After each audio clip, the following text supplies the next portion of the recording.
Am I live? Sorry, ladies and gentlemen. I completely apologize if I am live. Let me see if I am live. I am live. Okay. Okay. Am I live? Sorry, ladies and gentlemen. I completely apologize if I am live. Let me see if I am live. I am live. Okay. All right. Okay. Am I live? Sorry, ladies and gentlemen.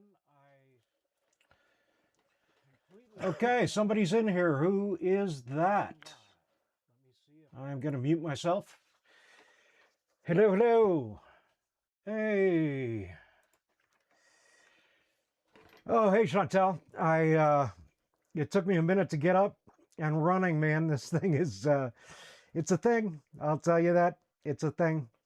Uh, how are you doing? You doing okay today?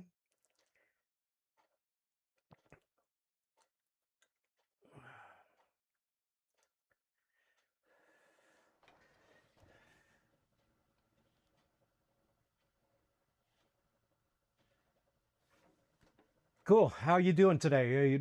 You doing all right? Oh, yeah. My apologies. It's quite a thing to get happening. Um, yeah, nuts for both of us, I suppose, huh? Um, I guess Grand Prairie is now unanimous to send this to Edmonton, right? So that's good news, right? That's uh, that's good news. As far as I looked up today, Calgary hasn't quite determined anything yet. So they took a vote to send it to Farkas, and I don't think Farkas has acted on it yet. And that's about as much as we know right now. So absolutely, direct protest is becoming uh, absolute. And as unanimous as Grand Prairie is, so should we be on getting down there. Full gremlin mode. Good for you. Good for you. I'm just going to wait for people to come in and populate. I think I'm going to talk a little bit about the Heritage Fund today. Do you have any suggestions? I'm curious. What do you think is really paramount?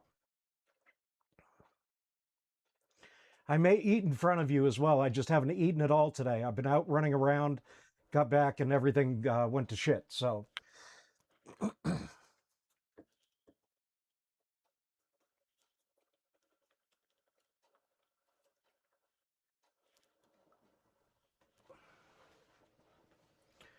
it's just muffins. I'm eating 3 muffins for lunch.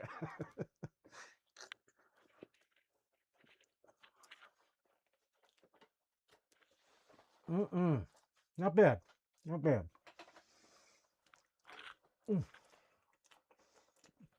So yeah, what do you? Yeah. Oh, I know, right? There's so much to talk about. Um, it's just nuts. It's. I mean, there's so much. Grand Prairie kind of excited me, though. I mean, not too much, but I was glad to see a unanimous vote here. Um, of course, it's a letter to somebody that'll probably never read it. And that's why right now, whatever we're doing is absolutely vital, right? I I hold no faith in government of any kind, really. They're all dragging their feet. Uh, it'd be nice if that liberal cat Nenshi, uh, actually put some kind of boots on the ground for this. Um, but he's going after the high optics of separation right now, so I don't think he gives a shit about Aish, which is really pathetic. Yeah, that is not good. Um, yeah. Um, on the bright side, I got 7 poster boards today. Those kind of foam boards. I got 7 of those, and I got 10 sticks. And tomorrow is going to be sign writing day. We're going to get all that done, and then by next week we're out and about, or if you're Canadian, oot and about. And that's it. We're just going to start 2 days a week. So that's exciting. Is there anything else exciting? Yeah, I don't know. I mean, we're in the thick of it right now. That's for sure. And we got to keep going. I mean, we can't stop. I noticed a lady, Kathy, excuse me, that was in here yesterday. She she posted today about today's podcast, and she kind of gave people shit, for not showing up. So I kind of like that. That was good. No, it's not that people don't care. They're actively trying to redirect people for a human rights issue to a provincial separation. It's not that people don't care. They're actively trying to redirect people from a human rights issue to a provincial issue. Yeah, separation does drown us out, doesn't it? I guess that's where these people aren't that stupid, because they can have 2 things going on at the same time and distract from this vital cause, right? Um, but I'm also of the mind that people can do 2 things at the same time, right? Walk and chew gum, fight separation, and this transition. I still firmly believe in that. Um, I'm talking to you eating a muffin at the moment, so it is possible that we can do 2 things. There was one thing on my mind. Yeah, I'm going to try and get on some other podcasts too. Podcast called Jimmy Dore, comedian down in the States. And I think he's got close to 1 million followers and very popular podcast. I typically can align with Jimmy, but uh, sometimes, he's a little maybe too left or too right of center. Well, not too left. I don't think you can be too left, because I don't think we have a left party anymore. There is no such thing as a liberal party anymore. Um, at least in the States, that's for damn sure. But yeah, you know, I wish I could actually talk to you. I, can you stick with me for a minute? Because I think there's a way that I can bring you in, but just audio, not video. What do you think? Because I want to get that set up for people to call in too. Uh, what do you think?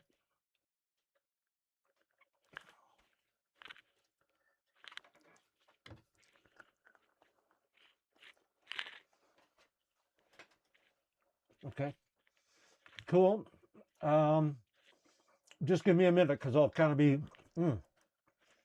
be back and forth a little bit. So,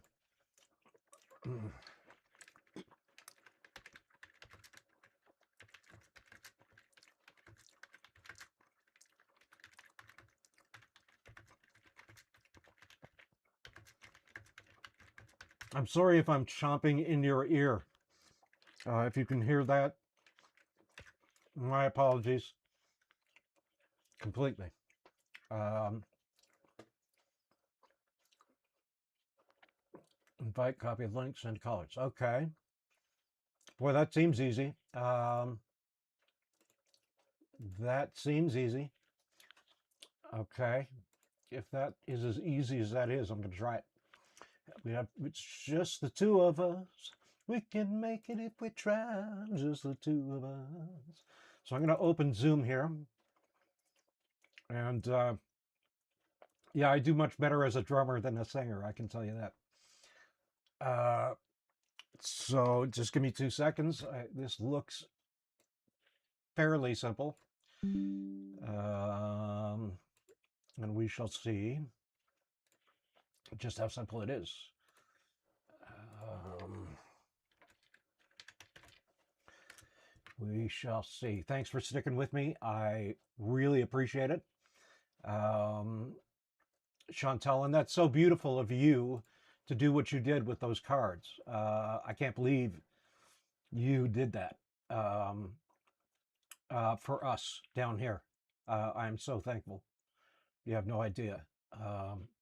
Okay, so what? Click the blue plus button. Click the blue plus button. And then create event. Click new meeting.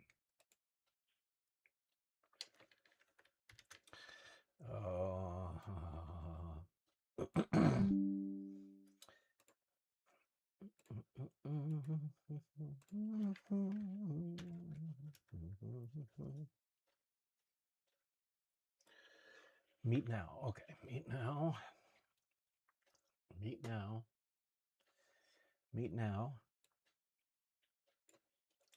Meet now. Okay. Is it opening? Yes, it is. Let me see here.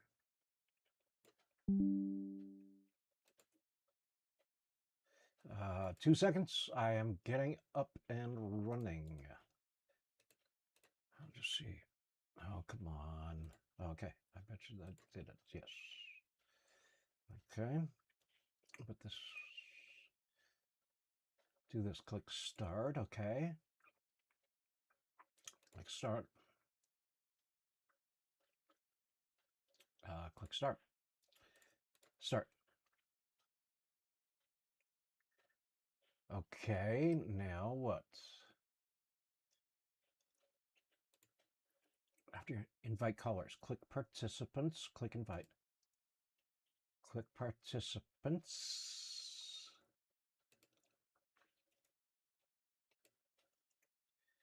Invite. Copy invite link.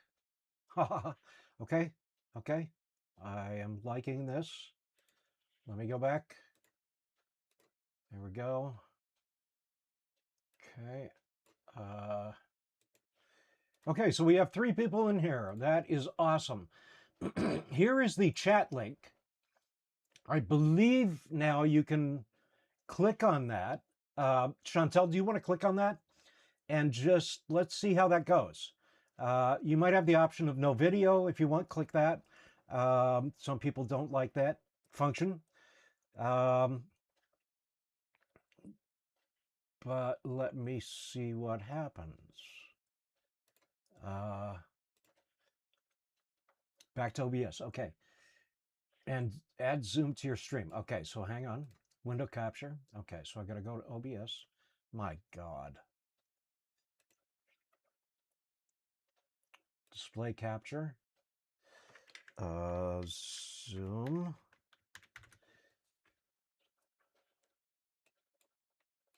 It might not work yet, but just give me a second. I think I'm getting very close. I think I just have to do one more thing.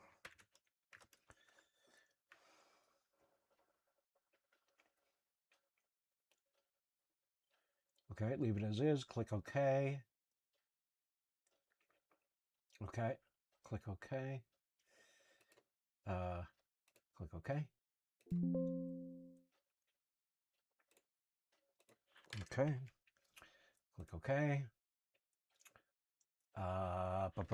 Give me 2 seconds. I am just going to look here.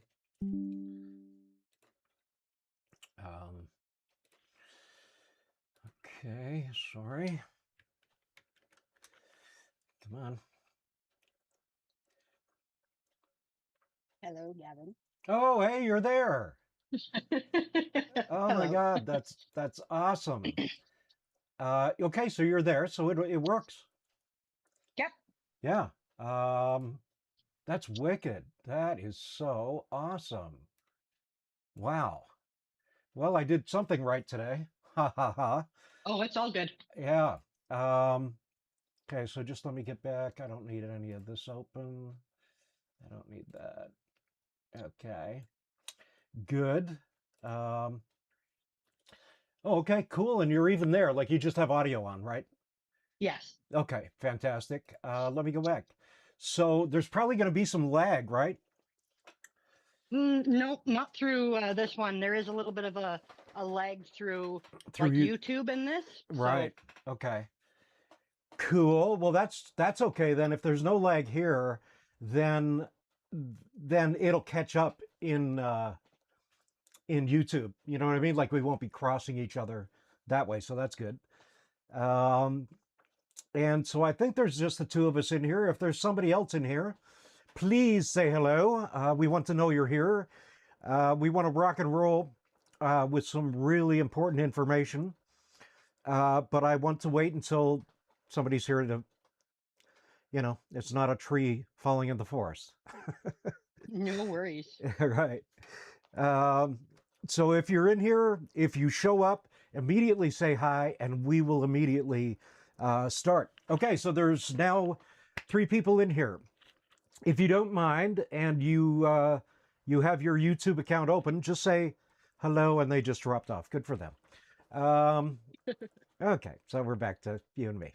Um, how are you today? You doing okay? Oh yeah, it's just been really busy. Ended Yeah. up getting a email response back from Nixon's office, which I already posted live to the Facebook group. Okay. So now Okay. I'm just full gremlin mode. Yeah, right. What did it say? I'm curious. Well, we found out some good information. I'll just grab it here off the page because I can multitask. Sure. Is it here?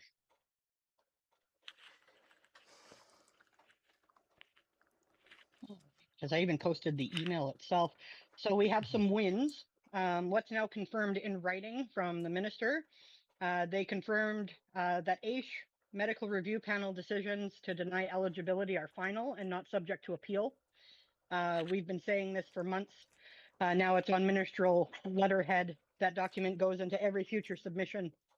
He also confirmed the 4 automatic AISH categories. So severe and profound developmental disability or PDD eligible, palliative or terminal, continuing care residents, and the 60 plus framework that we've already been telling the group. And then he confirmed the transition benefits ends as of December 31st, 2027. That date is now on the letterhead too. We knew it, now it's official. Okay. Okay, good. And then he confirmed the ADAP employment income exemption is $700 a month. So that's $372 a month less than the AISH exemption was. Mm-hmm. And it confirms our crossover income analysis that's already live. Mm-hmm. Okay. So let me ask you a question. Where's the good news? Is it just the fact that Well, is it the fact that we just have it now in writing? yes. Okay. Okay. Yeah, that those are the wins for this one. Mm. Um, so the new information, so things that we didn't know before, the CBD deduction has started. As of April, benefits are already being reduced by $200. If you haven't notified AISH about your CDB application status, this applies even to people whose federal application is still being processed. If you're on AISH and haven't told the AISH office where your CDB application is, call them today. Don't wait to document the call. Mm. Okay. Okay, so they're going ahead and taking that $200 then. Yeah. Yeah. Yep. Wow. As of right now.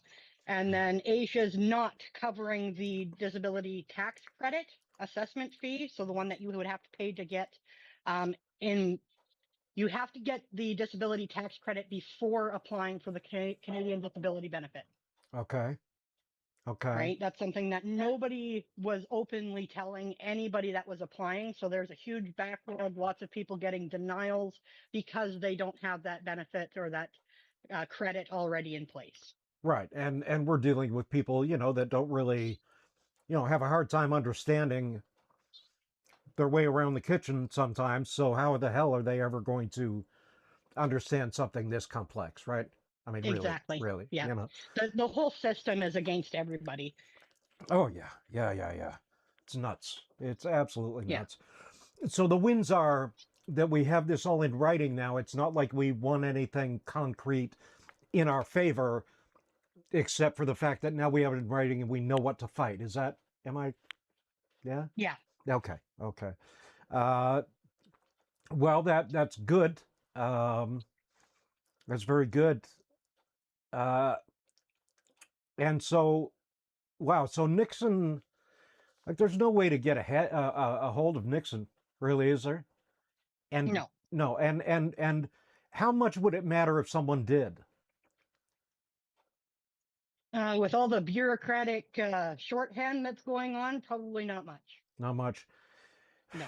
Who do you? Because of how Yeah. they communicate, right? You'd have to be able to read the room, body language, and see what's actually being said between the lines, not just how they're sugarcoating it.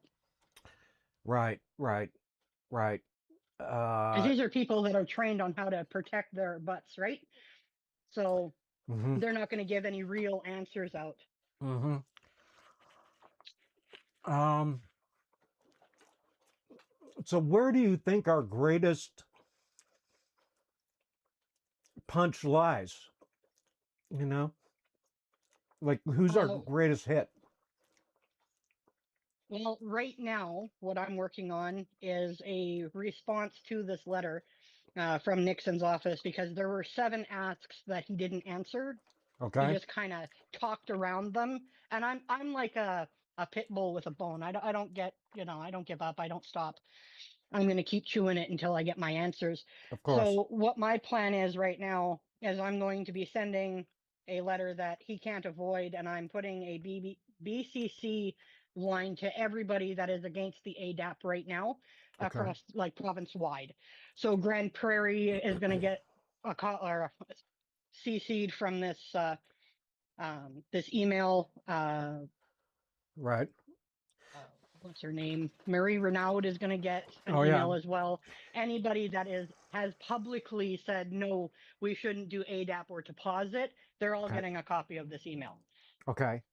Just let me pause you just for a sec. I see there's somebody watching in here other than myself and the beautiful Chantel. Can you just say hi in the chat so we know you're here and we know you're listening? Chantel right now is giving very vital information. Number one, on what is now in written form on government letterhead so that we can take this fight directly and legally to any place that we need to take it. Number one. And she's also talking about right now who the head of the snake is and where that needs to be, where we need to focus our direct attention to. Chantel, sorry, go ahead. No worries. All that I have right now is like my own coalition kind of breakdown as to who I've been emailing actively. So I'm just kind of building off of that. Um, So anybody that's opposed to the ADAP switch are definitely going to be a sympathetic ear. They're going to want to hear from as many people as possible that are also opposed because it just strengthens our position as to, we don't want to see this happen. This is tens of thousands of Canadians that are going to be in dire straits here pretty quick. And Yeah. the clock hasn't stopped ticking down. Right. So if we're going to mobilize, if we're going to look at doing our research and we want to strengthen our voices, the research is available. It's all there um, on both the Facebook group and our app. So yeah, Cool. So, have so at it. yeah. So you're gonna CC these others, right? Not BCC. Oh no, they're going to be a hidden audience to the actual 2, which is going to be to the Premier Danielle Smith and then to Jason Nixon. Yeah. So Okay. I might. I mean, just a suggestion. I would CC these people so that the optic of that is fully known by Nixon and what's her nuts. Um, that way, when they see it, when they see it, they will immediately see the plethora of people that are behind you. I did that with my counselor, and it became absolute that he had to get a hold of me, and he did, and we had a conversation.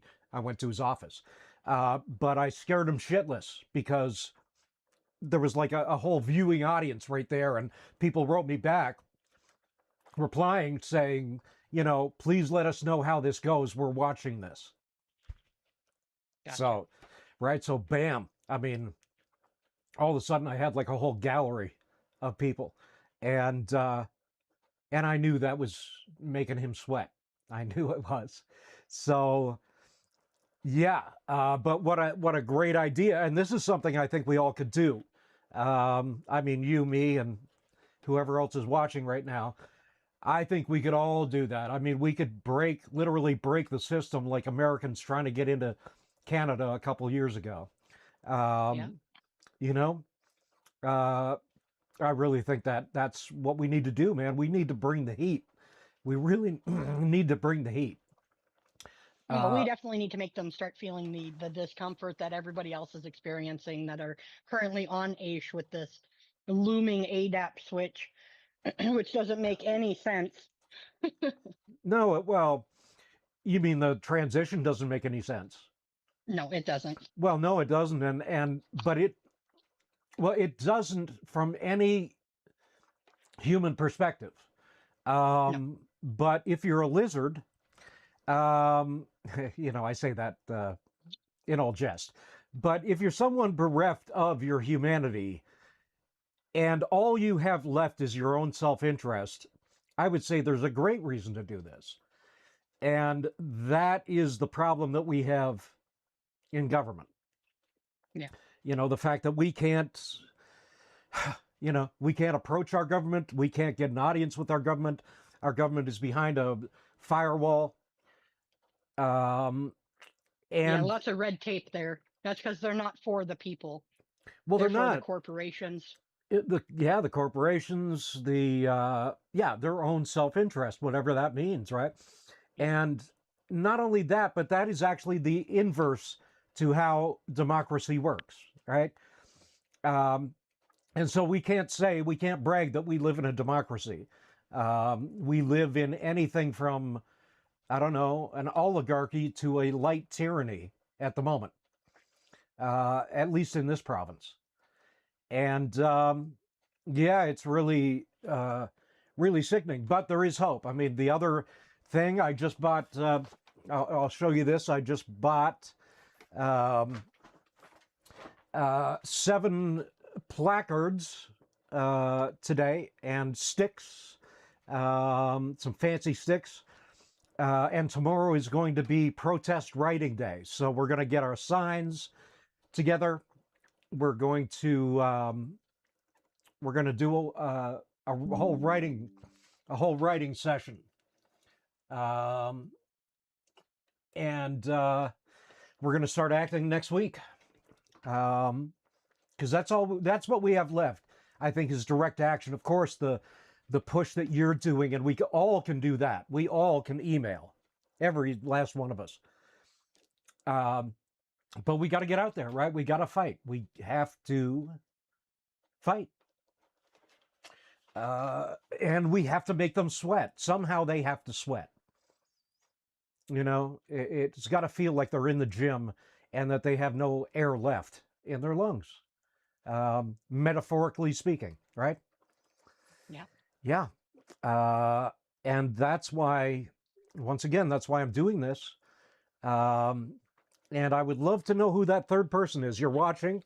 I can see you watching, but I don't know who you are. And like I said yesterday, and I'll say it again today, this is a judgment-free room.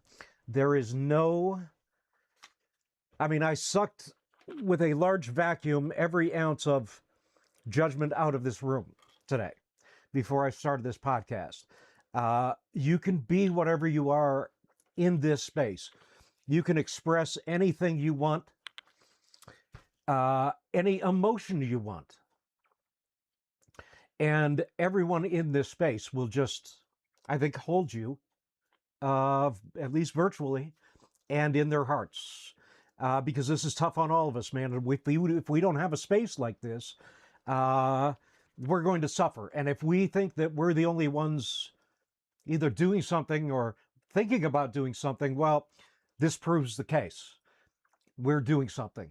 And it just takes people that are like minded to jump into this podcast and start shouting from the top of their lungs. Come out to the Calgary Central Library tomorrow at 3:30, third floor. 310B is the room, and give your voice. I mean, whether you're on here and you're a parent of someone on AISH, um, they are at risk of losing their not just their livelihood but their life. If you know what it was like for many of these people before AISH, a lot of these people came to a point of sort of a Dante's Inferno, where there wasn't many levels of hell left. AISH was that lifeline, that fiscal lifeline that made it possible for that person to stand and crawl out of those 7 levels. And now they want to throw us back in. And that's going to affect every individual on AISH, the parents of AISH recipients, um, an entire voting class, the middle class, the upper middle class, the upper class, and everyone in between. The rise in crime, the strain on the systems, all of those things are going to cause disruption, not just in the life of the AIDS patient, but in our society at large. And I think that the middle class and above need to know that. They're going to spend more money, uh, rapacious amounts of money that could stretch into the billions, upwards of 7 billion, my math being correct, at 30% failing on ADAP. That's all it takes to run what is now 1.8 billion being used for AISH every year, up to 2.3 billion. Sorry, that's 5. So $5 more billion, not million, levied on the taxpayer. I think the taxpayer needs to know this. This is something they can really get pissed off about. This is something that, for their actions, if they choose to take up the mantle. For us, there is no other option. We need to fight. There is nothing short of that for us. And, you know, getting on AISH, I think, proved one thing to probably all of us, and that is that we can fight. We do know how to fight. It's exhausting. It's demoralizing. It hurts us, and it drains our energy. But anybody that's gotten onto AISH knows what it means to fight for themselves. They just do. Um, and they know how to be industrious and utilize all the forces to get them what they need, or to get them what they deserve, is better said. So we need to fight now. And it's no less a fight as what getting on AISH was. But this comes with repercussions that are existential to us individually and collectively as a um, as a species and as a certain type of human being. Um, I'm not ashamed to say, not only do I need AISH, but I deserve AISH. And also, if it wasn't for AISH, I don't know where I would be now. And that's just the truth. And I'm willing to be transparent about that and open about that. And I want everybody that comes into this space to be open and transparent. I mean, Chantel, I don't know if you want to speak to anything I've said. I know you have kids too, and this has got to be a thing, man. Yeah? Oh, it is most definitely. I worry about them more than myself just because of the fact that I have 3 that are neurodivergent and on the spectrum. One is very low functioning, and like I've got the whole umbrella in my house. Right. So my fight isn't just because it ends with me. What happens when I'm no longer here? That's my greatest. push to do what I'm doing, because if nobody's going to be around, because they're shutting down all of these support networks and systems for people already. Yeah. What's going to be left when my kids enter the PDD system? What's going to happen when I am no longer able to voice as advocacy for them because I'm no longer present? That's why I am fighting my fight. Are your kids PDD or no? Not yet. Not My yet. eldest is 11. I have a 10-year-old, and then my daughter just turned 9. Okay. So this is definitely a future uh, epidemic that's going to be happening for all of these children Yeah. that are even now, with all of the wait times that are up to 3 years with FSCD. They haven't published the wait times for PDD yet, but what happens in that transition? Sure. That's what needs to change. Sure. And what happens? Yeah, I mean, if they're this useless at this transition, which shouldn't be happening in the first place, let's just remind ourselves of that. If they're so pathetic here, how much better do we expect they'll be down the road? They're just not going to be. Exactly. Yeah. There's a great book by Jimmy Dore and the title of the book is "Your Government is Just Not That Into You," and I think we need to remind ourselves of that. Our Isn't that the truth? right. I mean, no matter what you think of yourself, and you should think very highly of yourself, the government just doesn't think that way about you. And that's why we need to stand up here. That's why we need to engage and activate and actually become a, uh, a group of individuals that can take care of each other, know how to take care of each other, and do the proportionate actions that actually gives the optics and the observation that we actually do care for one another. I mean, if this was just about me, I'd probably just start a GoFundMe. But this is about 80,000 people. This is about all of us. This is a class of individual. And I'll tell you what, we are a classy bunch of individuals. Um, I told you, Chantel, and who's ever watching, I'll tell you that, and this is 100% the truth. Whenever I go into a pundit's office, a counselor, anybody in politics, and I sit down with them, it is only about 5 minutes until I realize that they are literally not very smart. And I mean that academically, and I mean that just in terms of sheer intelligence. They're not that smart. Uh, I was in 2 weeks ago with my counselor, and he was questioning me, querying me on some of the verbiage I was using, and yet I was looking to, my Aish friends beside me, and they were all nodding in agreement, like they knew the words I was saying. And he was going, "Oh, I've never anathema. What is that?" And the two people beside me were just like, "What the hell are you talking about?" Um, they're not that smart. The only thing they have is the optics to make you believe that they're that smart. Um, but then when that's tested, all they do is run and hide, and that's what we're experiencing now. We're really experiencing uh, people with a lack of intellect that have nothing left to give and are basically hiding under a rock at the moment. Right? They're ostracizing themselves like an ostrich does in the sand. They're going to poke their head up on July 2nd and they're going to go, "Hey, we haven't been here for a few months. What's going on?" Right? This is the asininity and the bullshit of government. This is what they do. This is how they hide. This is how they play the game. So really, it's up to us to ask ourselves, how are we going to play this game? Because a game is being played, and it's being played on us. And right now, we are the joke. So my question is, when are we going to turn from joke to serious?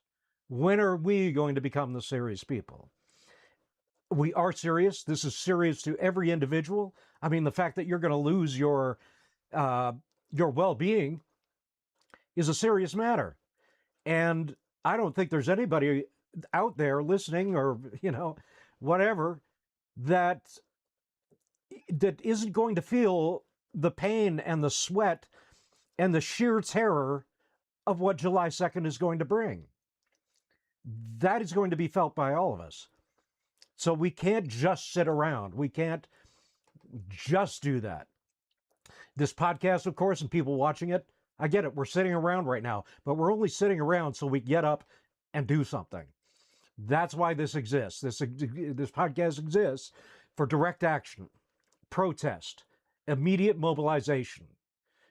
We have to do this. We have no choice in the matter. Once again, I'm going to throw it out here to the three people that are watching right now and just ask if you can say hello. You might not have a YouTube account. If you have a YouTube account, I'll just say this for the people watching. I believe you have to sign into your YouTube in order to like anything or chat. Is that right, Chantel? I think so, right? Yes. Yeah. Yes. So do that if you will, and then that way you can chat me up, you can chat Chantel up, and that's nothing but a good thing. So yeah, I just checked my Facebook to see if people were maybe trying to get in that way, but they're not. So I would love to know who that third person is. And whoever you are, whether or not you're an agent provocateur or a sincere individual, you are loved in this space. And just don't put Pegasus spyware on my phone. All right. We're yeah, right. We're down to the wire here. And for that third person watching, Chantel and I, the person that's speaking with me that you can hear, her and I have looked into, I think, almost every aspect of this. Chantel absolutely has. I mean, she makes me exhausted just looking at her work. I mean, it's amazing. This woman is literally amazing. And one thing that we've looked at is something called the Heritage Fund. So what the Heritage Fund is a fund that was established in the mid-70s by the Alberta government for the resources, the oil and gas resources, and a place in which to put the revenue of said resources. That was started in, I believe, 1976 under Peter Lougheed. By the mid-80s, and we established it, and we did it. There were certain parameters about how we would save the revenue, things like that. Around the mid-80s, the government stopped altogether. Well, they slowed to begin with, putting any deposits in the bank, revenue deposits. And then intermittently, they didn't put any deposits in the account. And this went on through the mid-80s into the 2000s. There were years where nothing went into this account. And it should be stated, this is the people's account. This is the citizens' account.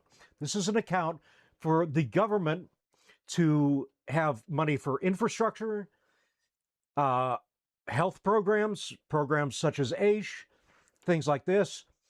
And that money is exponential. We're talking in the billions of dollars per year, okay?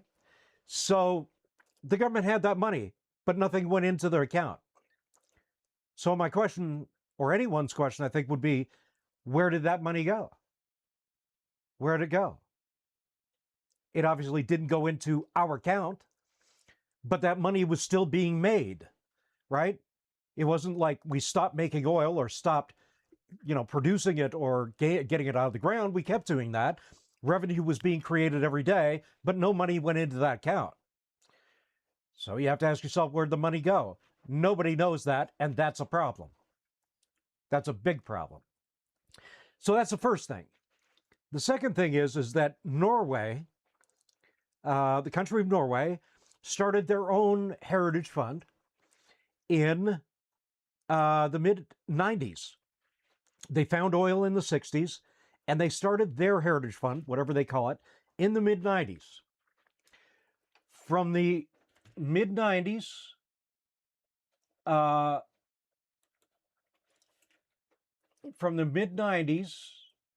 you still there, Chantel?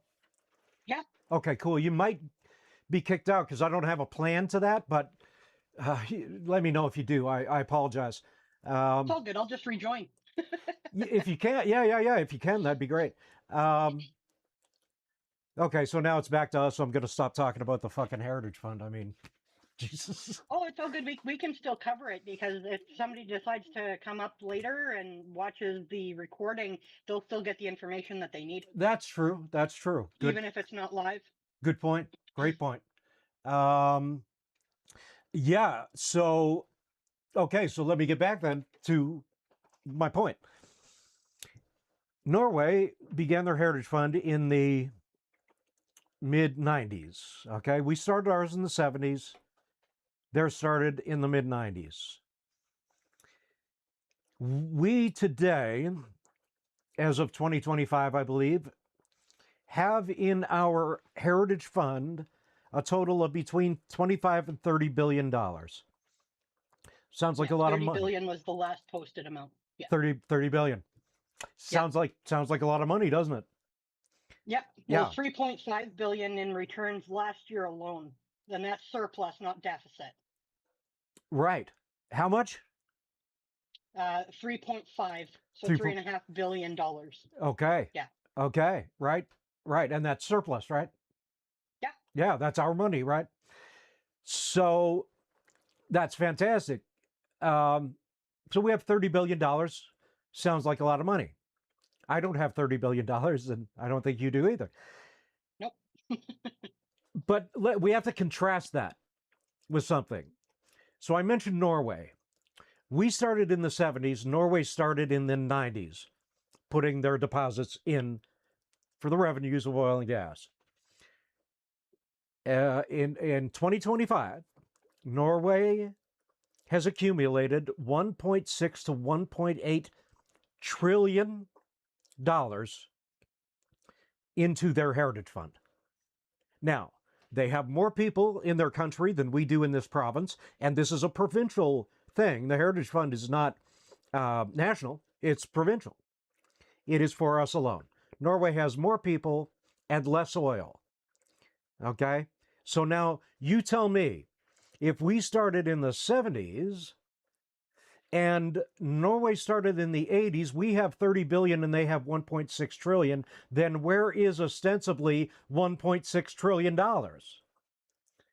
I mean, that's kind of what you need to be asking yourselves, is where did that money go? Right?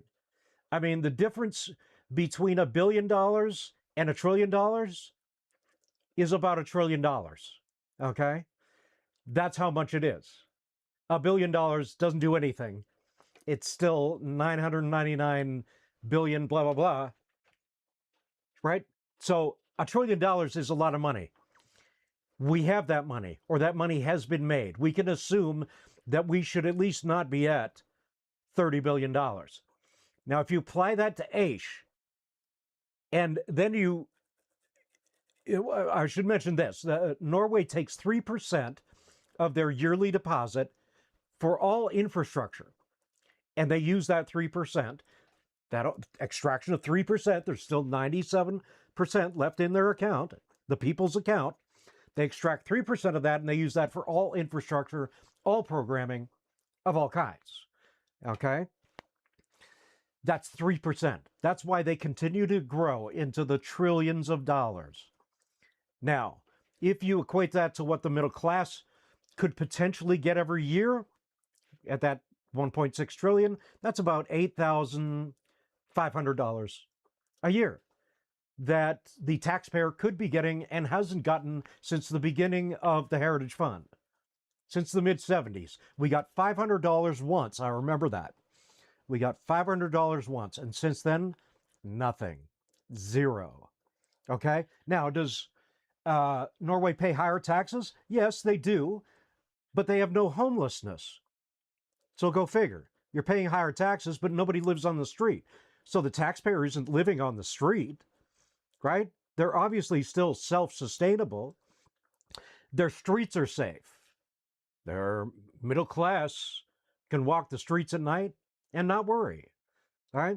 Uh, uh, Things like suicide and depression are at a rate which is I suppose, just normal for any normal society, right? You take a look at what Canada's doing with MAID and all of these other things, and they're basically just tempting you to kill yourself. And my God, I mean, that's what a government does. Once again, these are public servants. They're not your superior. They're actually, in a sense, your lesser because they are your servant. They're your public servant. And yet they have somehow lofted themselves high above the status of the human being. I don't know how this, well, you do know how this happens. It happens with our complicity, the fact that we allow it. And it also happens because that is the nature of unchecked government. That's the way it goes. Anywhere from Aish to Epstein, okay? That's what you've got. And that's a sad fact. That means that we've lost something in our humanity itself. So, do you want to add anything, Chantel? Like, you were looking at the Heritage Fund from a different angle. Yeah.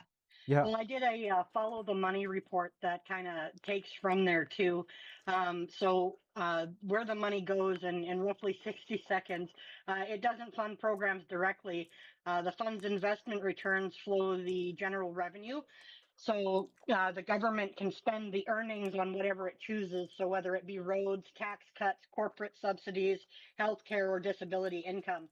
Um, so 3.5 billion, the fund or the 3.5 billion the fund earned last year is unallocated.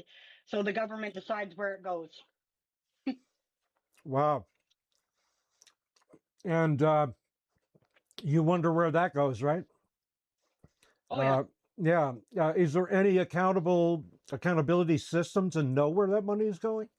Oh, that's a word that everybody's allergic to these days. Yeah, right. Accountability. Yeah, Yeah, no. right. And they won't post anything publicly that actually says where the money's actually going. Just like they won't post what the wait times are for PDD. Right, right, Because that would cause people to ask questions, and it's easier to keep a entire populace ignorant to what actually is going on than to actually broadcast it and let everybody know, hey, this is the information that you need to make an informed decision and be consensual with what the government's doing. right. For your switch remote. Yeah. Um, are you still there? Or I can't hear you. Yeah, yeah, Oh, no, okay. I'm Yeah. still here. Sorry, my kids are in the background. They just got Oh home. no, that's okay. That's okay. You know, it's really funny what you said. I mean, not funny, haha. But why is it that we as a citizenry don't care about $3.6 billion and we don't even care that there's an accountability system or not, knowing where that money goes? I mean, why are we not involved in politics anymore? The citizenry. I mean, that's democracy. The citizenry is directly tied to their government and responsible to that, and therefore the government is directly responsible to the people. We just simply don't have it. And yet people run around saying, screaming democracy all the time, and that Canada's a democracy. Well, we're not a democracy, and if we are, we're the weakest form of it. We could brag all day long that Canada's a nice country, and it is, and it certainly was. I mean, but when people say that Canada's a nice country, they're not necessarily talking about chocolate milk being um, reasonable to buy. They're talking about the landscape of Canada, right? Yeah, They're talking about, I would have to ask on in comparison to what. right, like in comparison to the Congo. Well, I would say in terms of natural beauty, probably not. Although I guess maybe anywhere in the world has its good and its bad. Of course, the Congo has war and we don't. But really, what are we judging when we say Canada's great? I mean, you can still make a living, but even that is being stripped from you. Now we have gig economies, right? We don't necessarily even have jobs for people anymore. We just have a gig economy where you drive an Uber or you work 4 hours here and 4 hours there and 4 hours there. that is no longer the Canada I knew and the Canada that I could brag about. That's something else. Yeah, like I just don't get it. Are you still here? Just so I know. Okay, so that's why because she dropped off. My kids are just walking in and I'm mute. Oh, no, no, no. You mute. You go ahead. So, is Canada a great geographical location? Yeah, a little cold. Uh, yeah, sure, fine. But I've never seen the amount of struggle, even in this country, than I've ever seen anywhere else. I mean, we are all struggling just to make ends meet. Is this the best a country can do? No. People might say, well, Gavin, that has something to do with global politics and inflation and everything else. Well, yeah, no. Once again, a game is being played on us, AISH recipients, but there's also being a game played on the middle class. And you shouldn't think that you're so smart in the middle class that you don't think nothing's being played with you. You are being played. You're being played on both sides of the aisle. That's the way it is. And we all need to be fighting right now. It is my contention that the universe or nature or something is begging us to change. Not the world. The world hasn't changed in 10,000 years that much, but we have within the world. And I believe that nature or whatever is begging us to go through almost like an eye of the needle, to come out the other side with no baggage on anymore, with none of our history, and to start thinking differently, to start thinking in a better way, and to start thinking not necessarily about our own self-interest, but that of our neighbor. I believe, this is my belief, that that in order for the world to expand, we have to contract once again. So what I mean by that is that everything needs to become local again. So what needs to become local? Number one, we take care of our people, right? We don't cut programs. We underpin those so that people can breathe and feel a sense of self and their relief, right? Nature is harsh enough on us. We don't need any more than that. Art, I believe, will be local again. All forms of art, music, dance, theater, film, all of these things are becoming local again, right? And so in order for that to happen, we need to work our our entire geography of Calgary around a certain way of construction that promotes the individual districts of our city so that people live closer together, in more proximity to one another, in more accountability to one another, and that our local politics become district oriented, right? So that MLA or that councilor or whatever lives in the district in some sort of agora, right? Some sort of town hall that is unique to every district, right? And within that agora is music and art and philosophy and dance classes and blah, blah, blah, all of these things. The housing is geometrically designed in a way to bring people closer together, and spread throughout the community are nightclubs with music, theaters where you can watch a live play, right? And every form of creation that you can think of. That's the way I think we're headed. Should we tarry? Should we not blow ourselves up, let's say? I believe that we will have to be local. That doesn't mean that there might not be some structure that is global on some scale. I don't know what that looks like. That's above my pay grade. But simply, we are going to have to know what it means to be accountable to one another again, to know what it means to love our neighbor again, to help our neighbor, to be in direct accountability not only to one another, but politics to us. That's democracy.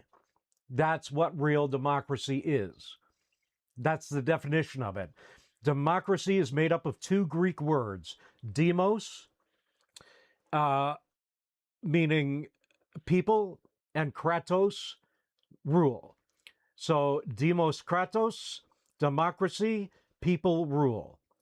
This is the actual definition. It's very simple, right? What's democracy? The people rule. That's it. So we rule. If we have any sort of elected government, they are accountable to us.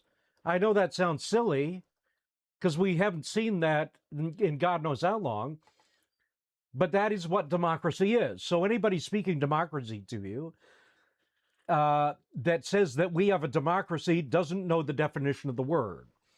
And you can inform them on that. So I'm going to keep talking because I am down to one person, which is ostensibly me. And I'm just going to speak some truths. I spoke about the Heritage Fund, and this is something that the middle class should absolutely be up in arms about, should be raising their voices about, but are not, are not even aware of this fact, right? And we're politically intelligent, we're politically read, and we know what's going on. No, we don't even know that our Heritage Fund is at 30 billion out of a potential 1.6 trillion. We don't know that. Why aren't we fighting that? I mean, why is the middle class not fighting that? We have our fight, this ADAP transition. That's our fight, right? So what do we know? What do we think we know? What do we know really? All right? Chantel, that's okay. I guess you got kicked out. Are you able to come back in, though? I'm curious. I might have used up my credit for Zoom. I'm not sure. The Zoom link isn't working. Yeah. I think I'm going to have to buy a plan. That sucks. Because I'm tapping myself out, man, with all this stuff. But I guess if I got to get it, I got to get it. So yeah, I mean, you and I were talking about the Heritage Fund, and I don't know. I mean, it might be too much for you to type, but can you give an overview, like in a sentence or two, as to what you have found out, what you have garnered from your research with the Heritage Fund? Like I said, we are at 30 billion of an absolute potential of 1.6 to 1.8 trillion. That is the difference of basically 1.6 to 1.8 trillion. All right. That's what that is. So we need to be rising up against that, because there is no reason, therefore, for people to not have AISH covered. I mean, there's just not. If we can accrue $1.6 trillion into the Heritage Fund, then there is every metric to the fact that we should have this money. Somebody's calling me, but I won't be able to answer it, so I'm not going to answer it. There are 3 people watching right now. If you want to, now there's 2 people watching. Okay, 2 people watching. So, we need to know these things about our government. There is an absolute argument here. You see, what the government is doing is somehow it's saying that we are accountable for what would you call it? For fiscal overreach, right? Or the fact that there's not enough money in the in Alberta to support these programs. That's basically what they're saying. And they're trying to say it's our fault. Right? Well, this is our fault, and therefore we need to be punished. But it is not us, the AISH recipient, that has the bank account numbers to the Heritage Fund. And that Heritage Fund, like I said, $30 billion to a potential $1.6 trillion is what our bank account of the Heritage Fund should be. And it's not, it's $30 billion. This is our fault? No, it's not our fault. This is the government's fault. And yet they can hide this from the citizenry, and no one is the wiser. The middle class aren't walking around saying, where's my $1.8 trillion? They have no clue. They have no idea, right? They can barely afford their house, and somehow that's good enough for them. Well, congratulations. But that's not good enough for anybody who knows and wants to research this. You see? So, this is a fault of the government. This is not our fault. ACE should never be cut, the thought never should have gone through anybody's mind because the money is absolutely there. It is not that ACE is taking from anyone of the middle class.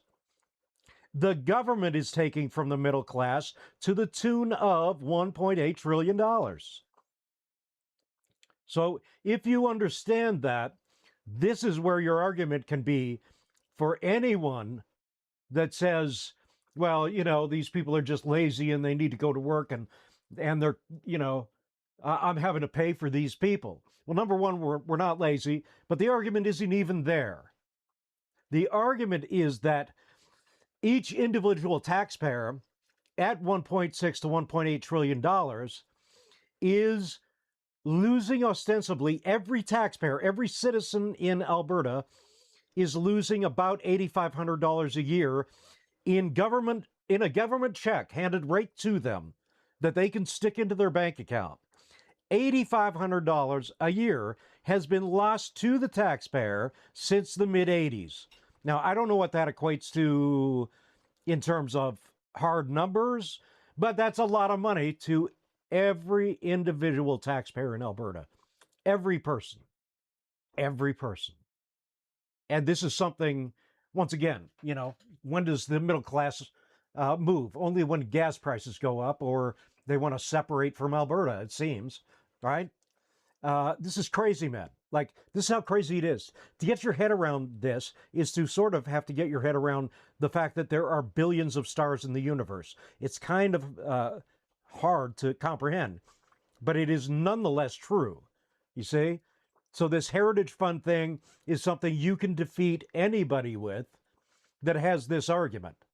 That actually we're not ripping anybody off. The government is stealing $8,500 a year from you in money that should be handed to you directly. You see? So I'm going to get back to you, Chantel. Thank you. Lougheed's original vision was that the fund would protect Albertans from boom bust cycles. Yes. I mean, that's great. Norway took it further and did far better, but that's not a bad idea, of course. Disabled Albertans on fixed incomes are exactly the population the fund was designed to protect during fiscal swings, right? So, once again, not our responsibility, the government's responsibility.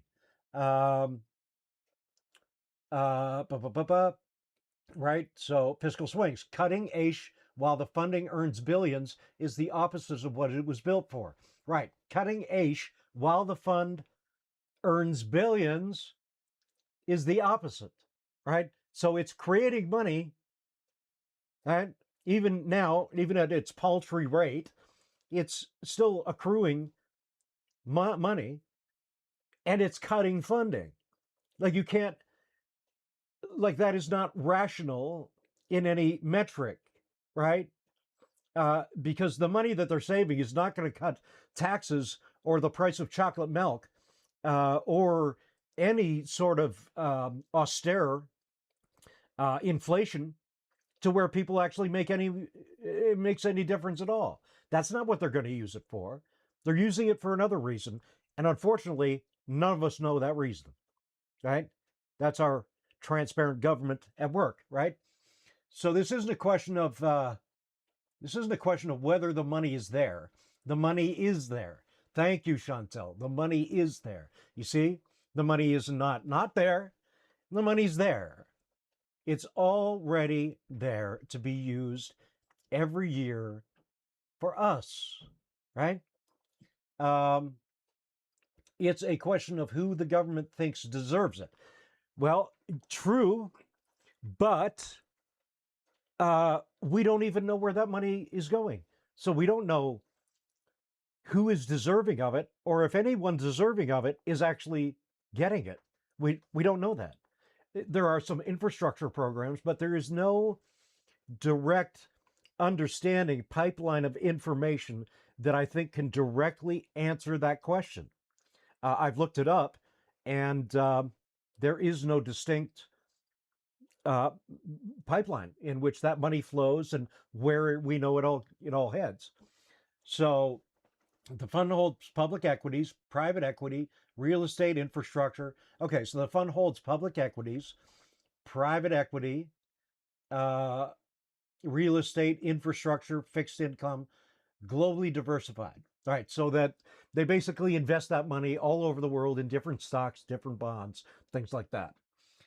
It's not money locked in oil. It's 30 billion in market investments, throwing off returns every year, regardless of what oil does. Well, that's true, right?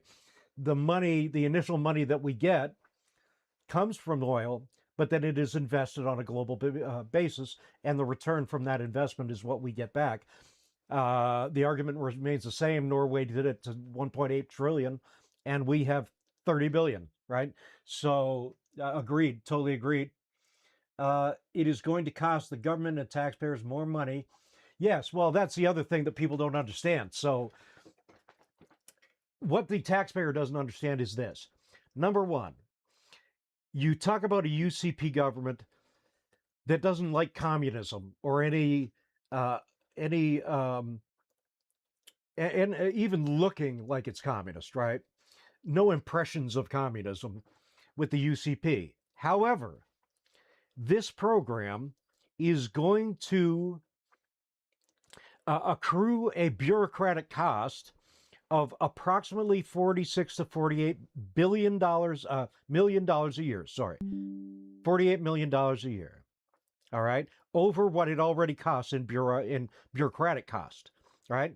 So what this means is that they're going to have to hire a managerial class large enough to an extent of $48 billion, all professional managerial class workers for this new system. That's $48 million more for ADEP, number one.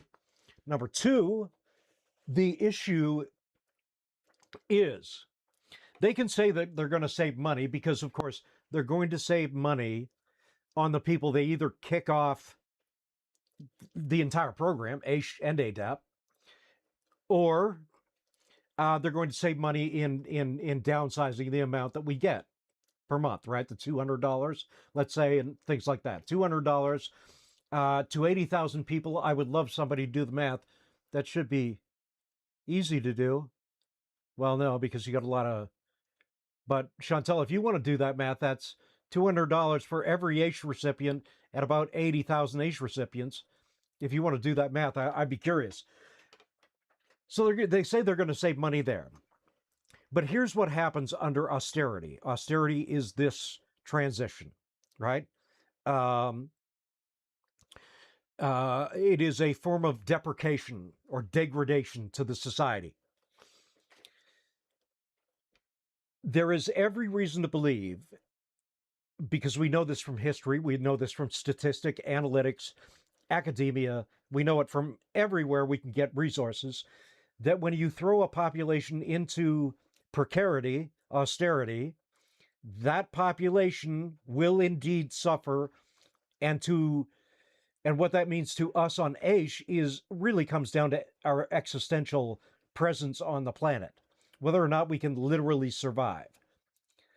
There is nothing to say that within this transition or this new form of AISH called ADAP, that between 20 and 80% of people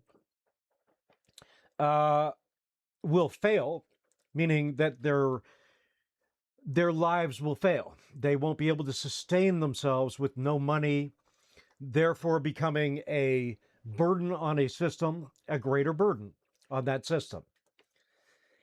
If only 20 to 30% of the AISH population fall prey to the most nefarious parts of their nature, the AISH program, which stands at 1.8 billion right now, will surge to 2.3 billion if only 20 to 30% of people fail under this program.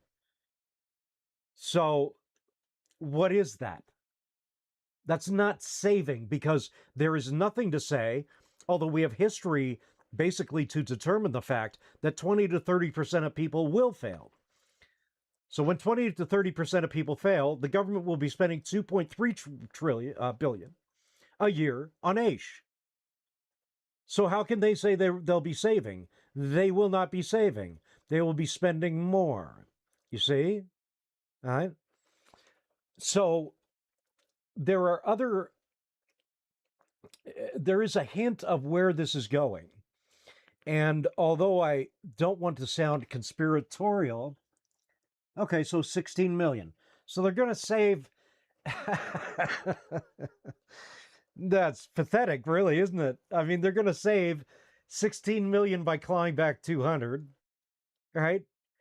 And the program is 1.6 billion. That's hilarious to me.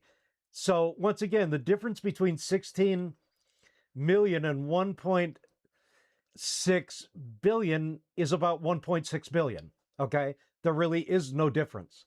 So that's pathetic.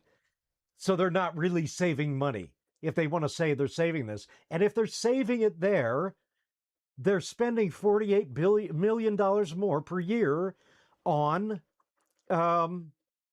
the professional managerial class. So is a federal benefit made? Yeah, being clawed back from those who need it by the province to add to their coffers. Well, that's exactly it. And to add to their coffers is not hyperbolic. It's not too much to say that, because nobody knows where that money's going, right? Nobody knows where our money is. The middle class don't know it. We don't know it.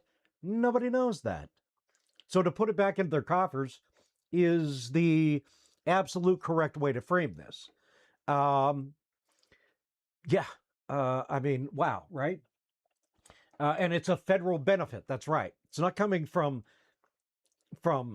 uh, from the province. It's coming from the federal government, and our government is stepping in the way of the federal government, going, here you go, and our government is stepping in the way to say, no, we'll take that, thanks.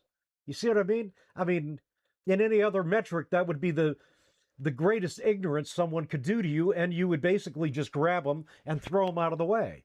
You see what I mean? And tell them to fuck off. I'm doing business right now. I'm getting my $200. That's not your money. Stay out of it. You see what I mean? That's how life works. Life is simple. Life is not that complicated, really. The government makes it complicated because they step into your way and they bully you and they say, we'll take that $200. All right? That's just asinine to me. So I know, Chantel, you're in here. There are 3 people watching, though, and I would love to know who that third person is. If you have any questions, if you have anything you want to state, this is a free, open space for debate, information, love. There is no judgment in this room. When I started this podcast now 79 minutes ago, I sucked all of the judgment out of this room and out of this podcast. And we just sit here together. And I'm curious if anybody out there has a question, has a comment or statement. And it can be anything. You can be frustrated. You can say, I'm pissed off and I don't know what to do. you can say anything you want. So yeah, if anybody wants to speak, uh, this gets very long at 3 hours if I'm the only one talking, right? So uh, once again, $16 million of 1.8 billion or 1.6 billion, whatever, for Aish is just nuts. I mean, it is no difference. It is, what do they say, a distinction without a difference, right? And this is our government. This is the smart people that we, loft and put on a pedestal and say how great and amazing they are. They're not great. They're not amazing. They are human and they are doing bad things. That's all they are. All right. Like I said, I step into a room uh, with AISH recipients, and all of a sudden, all of my words are known. People are nodding in agreement. People understand the human language, and they're able to comport whatever I have to say and understand simple verbiage. When I go into any politician's office, or even academics for that matter, they look at me like I have three heads, like I don't know what I'm talking about. Not because they have any better information, but because they simply don't understand the heart of the matter. And it would cost them their job to understand their heart and to speak from their heart.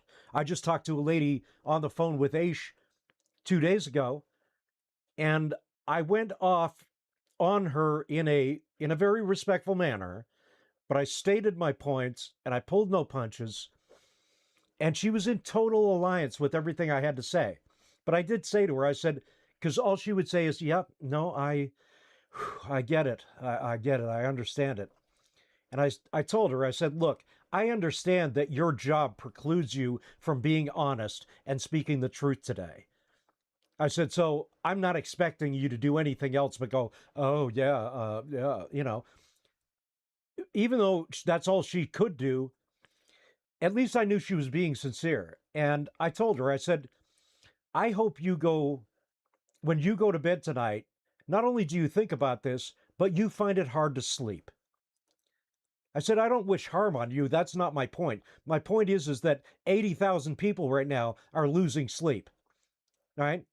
And you're cutting a check off of their concern, off of the fact that they can't sleep. So maybe you should take one night and just know what it feels like to be that person on the other end of the phone instead of you, the one with the privilege of being able to go to your family and hug them and say, well, thank God I'm not on AISH." No, no, no, no, no. It's terrible. It's a terrible way to be. That's not who we are as a species. So, hey, there's 4 people in here now. I would love to know. I know Chantel's in here. I know I'm in here. There are 2 people out watching. I would love to know who you are. You have to be signed into your YouTube account, just so you know, so you can type in the chat. But if you have a YouTube account, go there and type in a question, a comment. Say anything you want. Fuck Trump, fuck Alberta, screw Daniel Smith. Anything you want is fair and fine and open. Nobody's going to judge you in here. We're not going to let anybody bully anybody in this space, but that's not what's happening, and that's not what's going to happen. So I would love to hear from you. It's hard to speak for 3 hours consistently without a little bit of input. So I would love to hear from the other 2 people. Chantel has, of course, she's been chiming in here forever, right? Um, talking about returns every year, oil, the ADAP, Heritage Fund, everything. And I'm trying to give you the best information I can about those things. Because, like I said before, there is literally no reason for the government to be doing this except a nefarious one, except something evil and gross and disgusting to the people in which they are supposed to serve, you see? So there is no good reason to do this. It saves no money.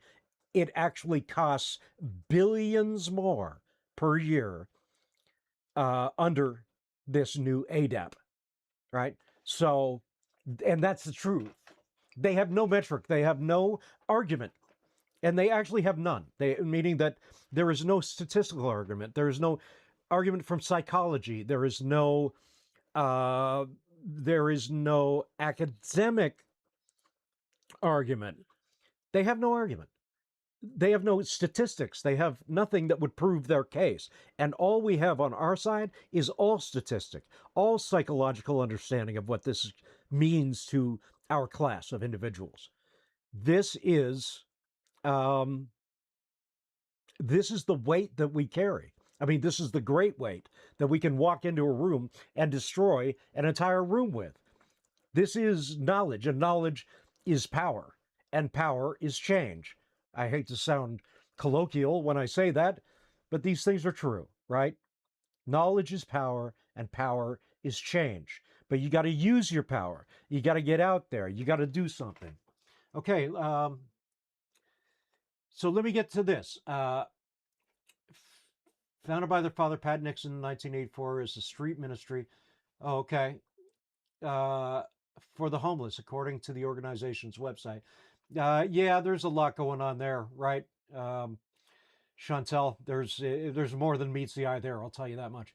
Um, I have not heard from Aish whether my daughter or I stay on Aish or is transitioned to ADAP. I would think my daughter would stay on Aish because she is in a group home utilizing PDD. Um, uh, okay, so I can answer this, and Chantel can answer this too, if she so desires. I believe it to be the truth that if your daughter is PDD, then she will not be moved to ADAP. Okay, that is one of the four considerations that will save an individual from the transition. So I believe your daughter is safe from what we know today. So I hope that makes you smile. That is the one thing. For you, it depends on your age. So if you are under 60, meaning 59, which is what I am, and I'll be 60 6 weeks after the transition takes place. I mean, that's how close I am. If you're under 60 and you don't qualify for these four things, and uh, maybe Chantel, you could write those four things again, just in point form. That'd be awesome if you could. Uh, if you don't meet that criteria, then you are immediately transferred to ADAP. Um, uh, you're okay. Uh, okay, you're 54. Right. So I know that one of them is PDD. If you have PDD, you will not be moved to ADAP as far as I know. Okay, you might want to check that, but as far as I know, that is true. And that's really good for your daughter. That's great for your daughter, and it should cause you a little bit of relief. So that's one. The other three metrics, well, okay, so PDD, under 60, okay, with diabetes, depression, anxiety. Is that you, or is that your, like, do you, Linda, are you PDD? Do you have that? You can just answer yes or no if you want. I'll wait for it. I'm going to have a bite.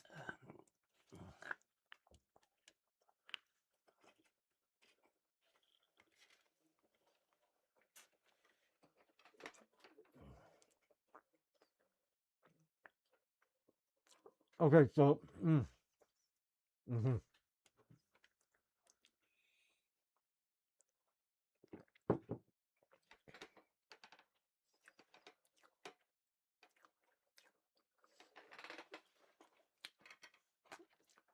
uh, okay, so Chantel says, okay, so Chantel just said, Linda, just for your knowledge, um, so these are the four. Um, severe and profound development disability, or PDD eligible, palliative or terminal care residents 60 plus. So those are the 4 metrics in which one will not be transferred to ADAP. Okay. So if you fall into one of those categories, it sounds to me like your daughter already does. So she's great. She's, as far as I can tell, she's good.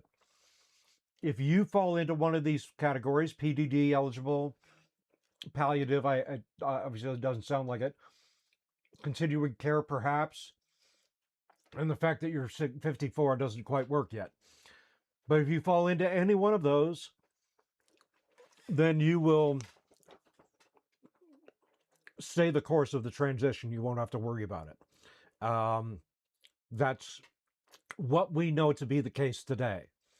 And I believe, Chantel, am I correct when you said that Jason Nixon, in that email or whatever, he confirmed that in writing and letterhead form? Because if he did, then that's how it stands at the moment. That's what we know today.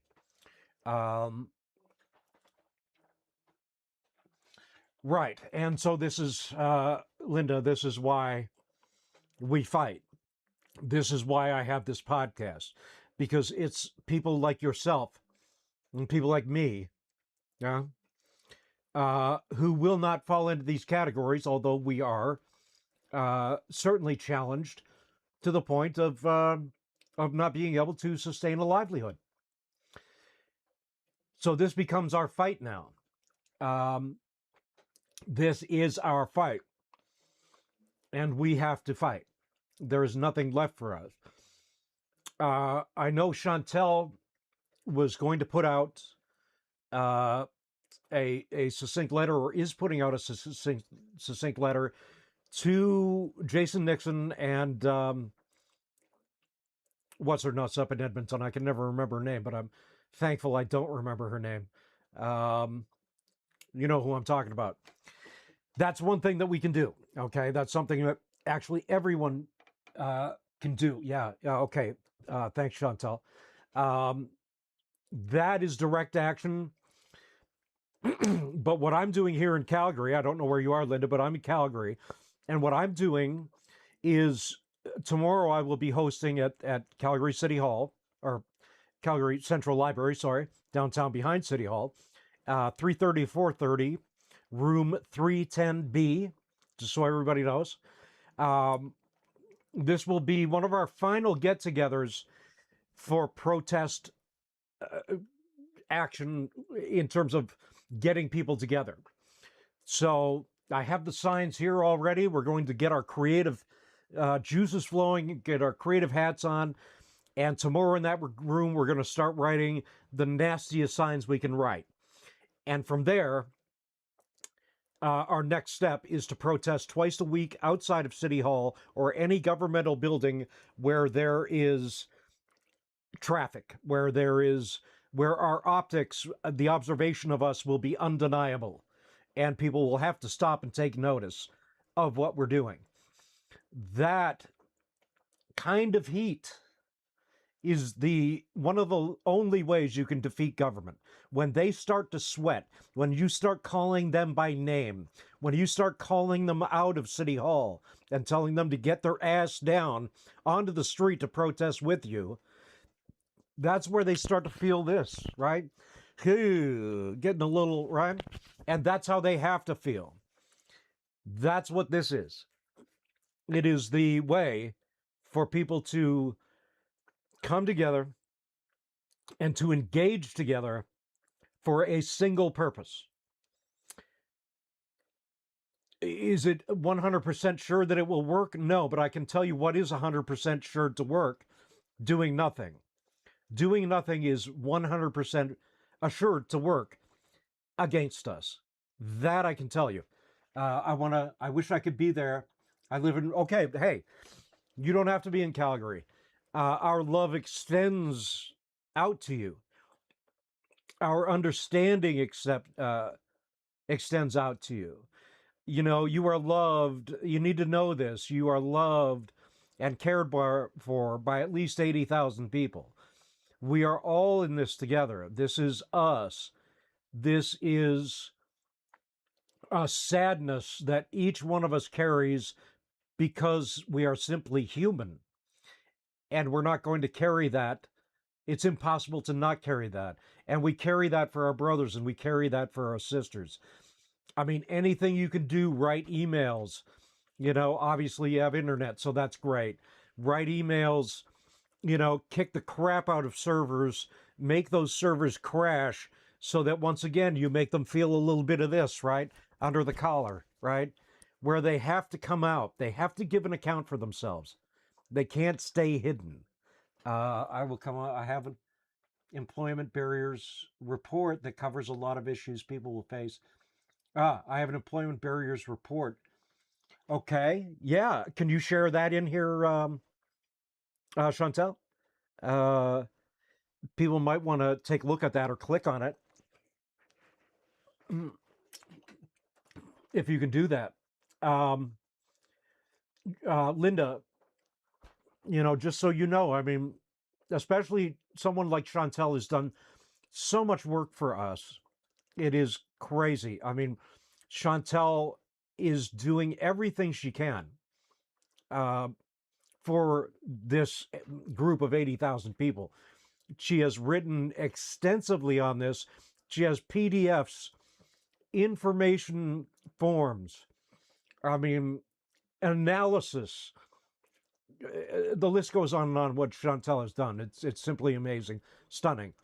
And so if she can post that, you can take a look at that.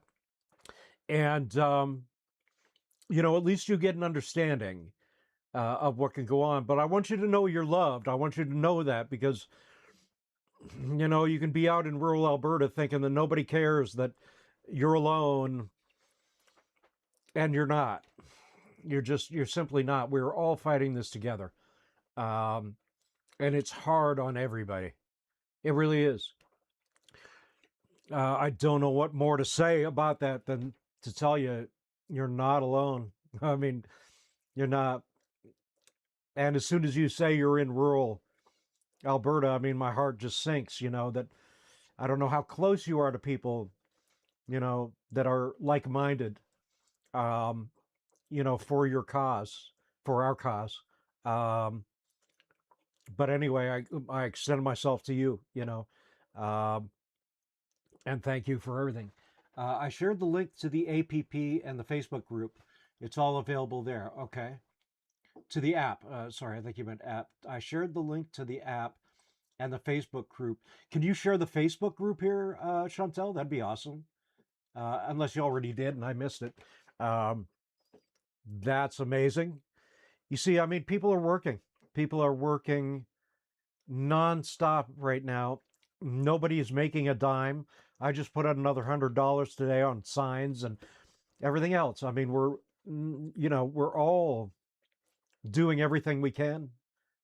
Uh, you know, because we have to. It's our lives. It's that are at stake. And you know, far be it from the government to win this, number one, but number two, things are changing. I really believe that we in the world are changing. We are being begged by nature or whatever to make a change. And I mean, wouldn't it be just so paradoxical that the ones that they consider the least of these in society actually came forward and produced the kind of change that I think nature wants us to partake in, where there is love for one another, where we are accountable to each other, right? Where if we make a mistake, it's okay to make that mistake, but that mistake is known and it's not propagated, it's not perpetuated, it stops.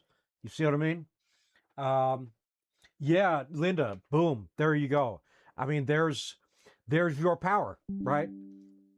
There's your power.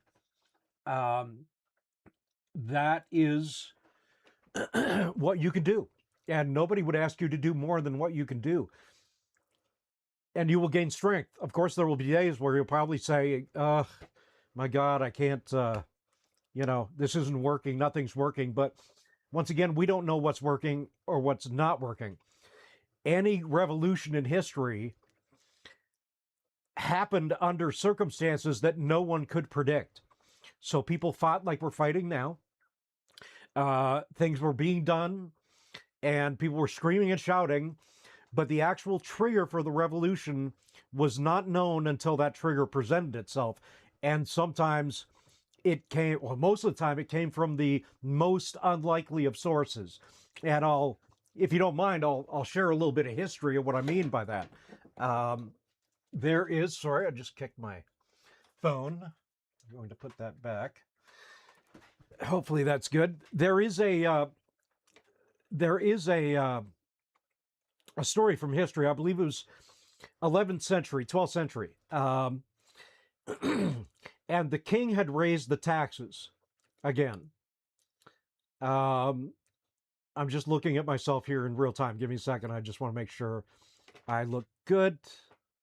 No, I got to go up just a bit. Okay, that's probably good.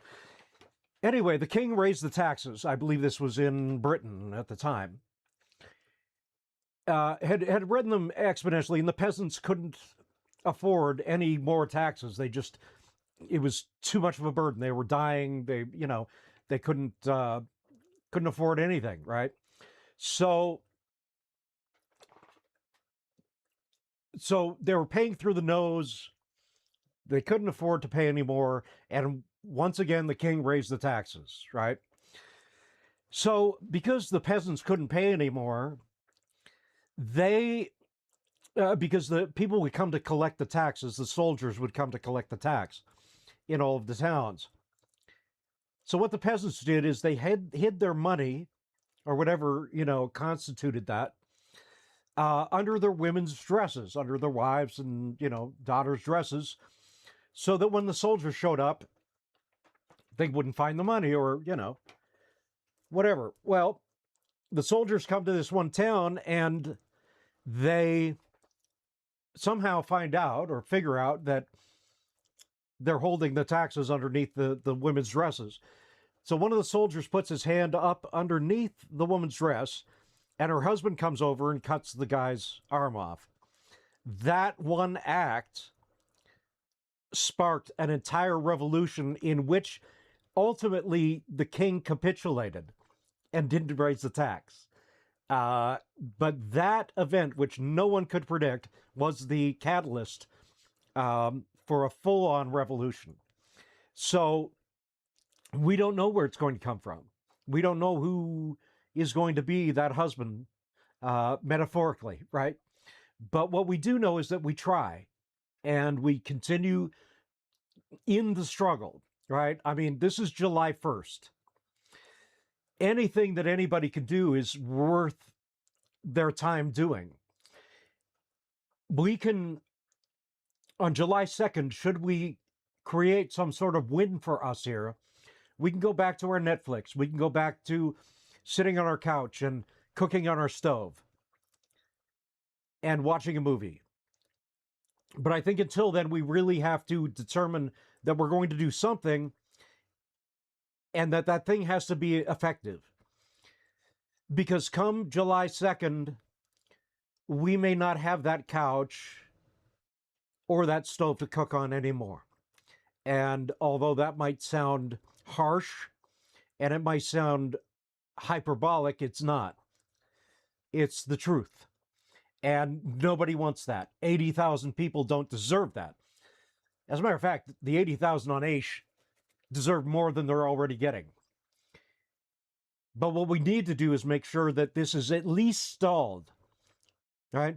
That this transition is at least put off until they do the research, of which they'll come back with nothing, because there is no research to say that if you cause austerity, that creates better conditions. That's never been proven in the history of the world, from 100,000 years ago up until today. Nobody's ever proven that if you make people feel more pain, they're actually going to work harder. That doesn't happen.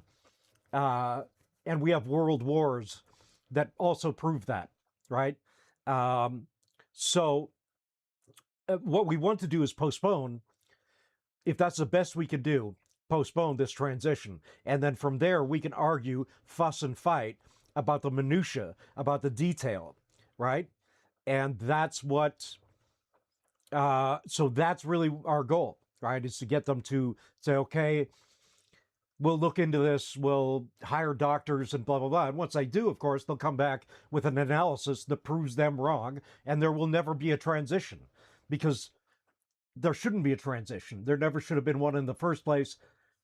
And there are no statistics to back them up. That's why you don't see any statistics coming from the government. And all you see from people like Chantel are statistics.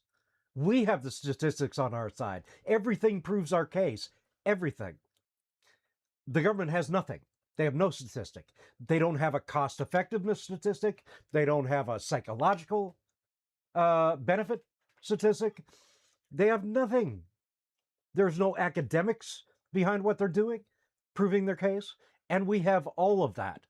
We have all of that in our grasp. Um, uh, Linda, if you also want to, get a hold of Chantel or just talk to her in here, she has so many resources that you can send. She's got all the email addresses, I think, everything you could possibly think of. And she'll make your job, should you choose to accept it, just a cakewalk, just simple and easy, and just cut and paste and do all that.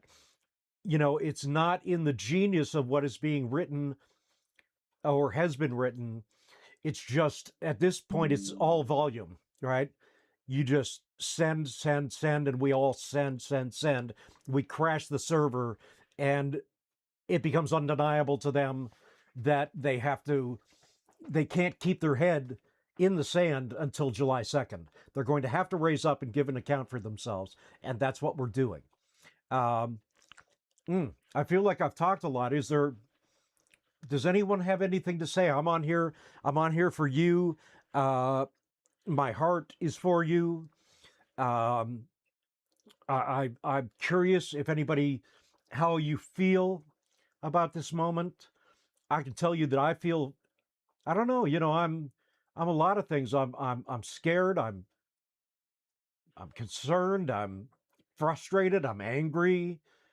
I'm so many things at this moment. Um, and I just got onto Aish in December. I didn't think I was going to have to fight anymore. I thought I was done fighting. And I'm not. All of a sudden, I have the same fight now that I had getting on Aish and taking a year to do that. And maybe it's just because that fight is carried over that I'm able to do what I'm doing now. But I'll tell you what, man, we got to fight. Does anybody have any questions or concerns or anything? I can't talk too much because it's tiring. And I literally run out of things to say. You can imagine how that goes. I mean, I've been on here for 2 hours, right? Yeah. 90 minutes. Well, coming up on 2 hours. And I'm curious how people feel. I would really love to know how y'all feel. I can tell you that my love extends to all of you, just for the simple fact that my humanity demands that I come from a place of love. That's all. I am angry too. This government does a lot of assuming about what it's like to be disabled. Well, yeah, and it's interesting the way you put that, Linda, because all they're running off of is assumption. That's all they have is assumptions. They don't have statistic. They don't have hard evidence. And, well, I'm just going to say it. As conspiratorial as this might sound, I believe that this transition has something to do with separation, with the separation of Alberta. I firmly believe that. I'm nervous too and cannot sleep at times, of course. I believe that this has everything to do, or at least something, sorry, to do with separation, the separation of Alberta. I don't know how much detail I want to go into that because I don't have a lot of detail. This is where I have a lot of assumptions because all we're left to do is assume, and we should never assume what our government's up to. We should only know what our government's up to, and that's the job of government. So they're not doing our job, and we have to make them do their job. That's our job as a citizenry, is to cause them to do their job. Yeah, yeah. I think you're agreeing to the separation. Yeah. I mean, I've thought about it, and somebody actually brought it up to me as a potential. And I thought about it, and the more I thought about it, the more it kind of made sense to me in terms of where, what the hell's her name? Smith has been over the last year, who she's had audiences with, like Saudi Arabia, Mar-a-Lago, and all, people like that. And, Donald Trump, whether he's failed or not, he's a businessman of sorts. And so business is his thing.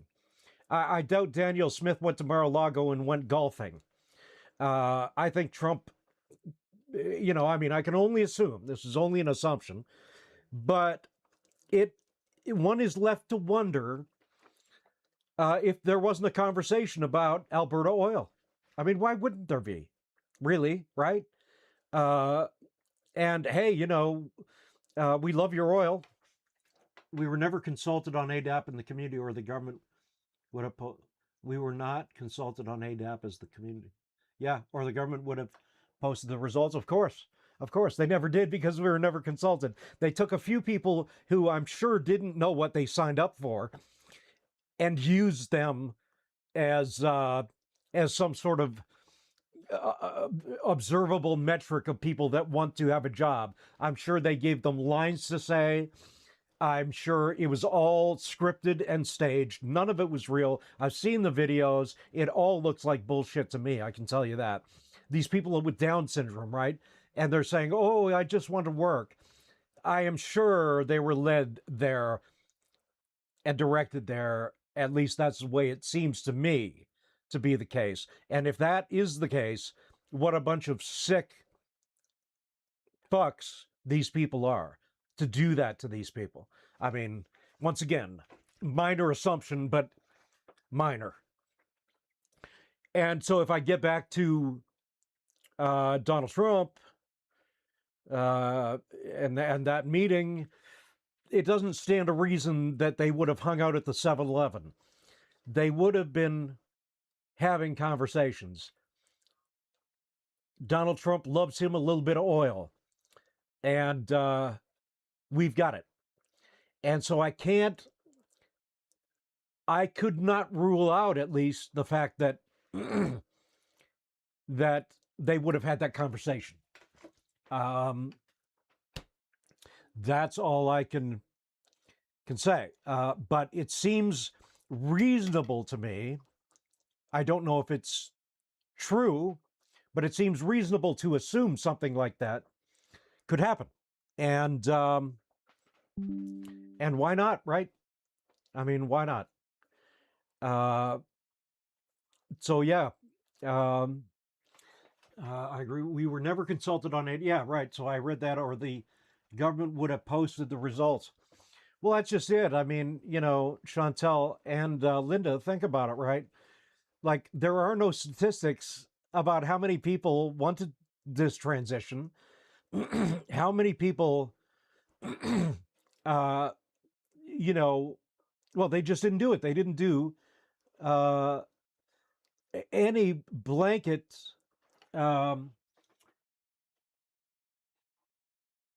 consultations to any great degree. And then they use these videos and put these videos up of Down syndrome, patients saying how lovely it would be to work. And I don't believe that came out, that didn't come out without a script. I'm pretty sure of that. All the photos being used as ADAP propaganda are stock photos, not real people. Right. Well, that's just another thing, right? I mean, yeah, they're either going to iPhoto or they're just AIing all of it, right? People don't want this. Nobody wants to go from good to bad. That's not how the human species works. If this is about working on Aish, then it would seem a very simple thing that if you don't, and why wouldn't you, but if you don't have a program that already initializes people for work, you could add that to Aish. So if there's people that want to work on Aish, you already have that resource. Why would you ever do a transition to a lesser program to do what you can do on the program that already exists? Once again, this is I don't know the word for it exactly, but it's government sleight of hand. It's government. I hate to use the F word, right? My doctor and my nurse friend did not know about people being transitioned ADAP, and they do not even know what ADAP. I know. Well, that's the other thing. You know, when I said that the government is ostracized,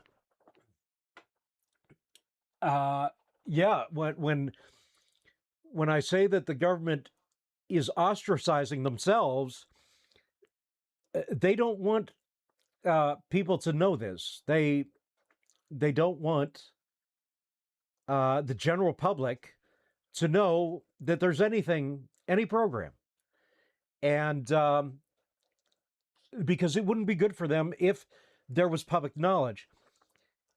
This is, of course, their fault, but it's also a fault of media, because media has been consulted on this, and until the bleeding stops, this should be leading. So there's a saying in news, if it bleeds, it leads. We're bleeding, we should be leading everywhere. But once again, whether it's constructed or for lack of concern or whatever, the media is not picking up on this wholesale, and they should be. Until we stop bleeding, this should lead 100%. So, of course, your doctor, for God's sake, right? He doesn't know. So, your average citizen, not being a doctor, it has no idea. The general public have no idea that this is happening. And a lot of AISH recipients don't even know this is happening. I found out about this about a month ago, and it had been happening for a few months. And I had no clue about this. A lot of people don't know what's happening. That's why we need to spread the word. Yeah, well, I mean, I know that's what what Linda's about to do. I know you've been doing such amazing work, Chantel, on this. I'm doing this. I'm sharing the information I have. I'm trying to get an audience with politicians to speak to them directly. I want to be on the floor of the chamber when this goes to vote in Calgary, of which they're dragging their feet on. And yeah, that's all we can do, right? That's all we can do.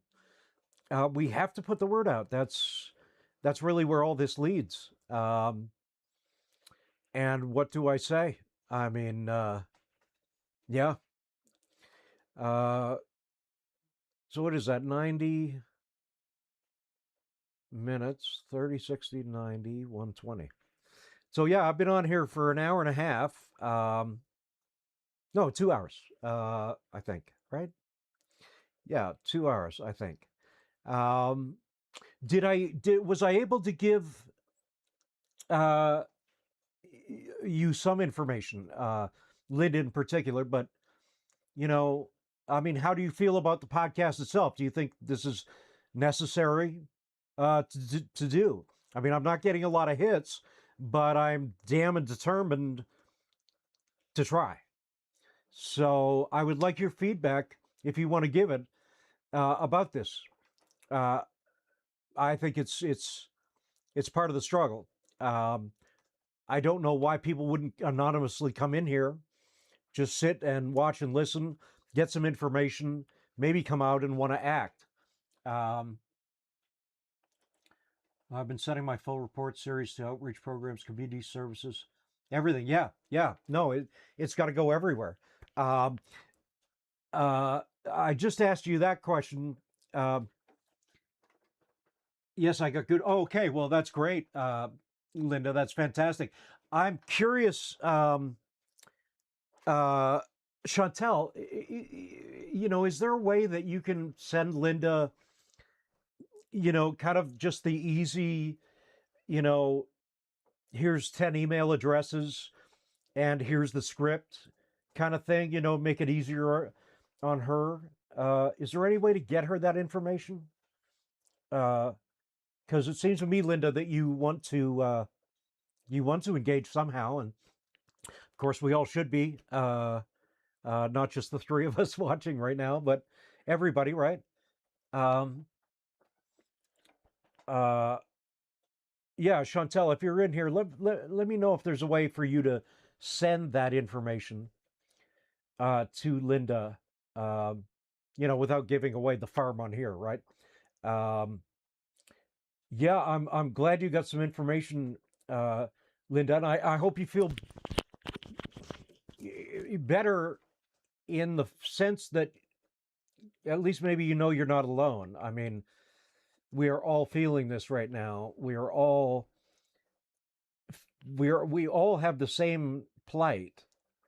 Uh, um, I'm on the same Facebook as Chantel, which is how I got. Oh, well, that's fabulous. I'm just wondering if she gave you direct information, that would be really great, to get you that information direct to you, unless, of course, you have it already.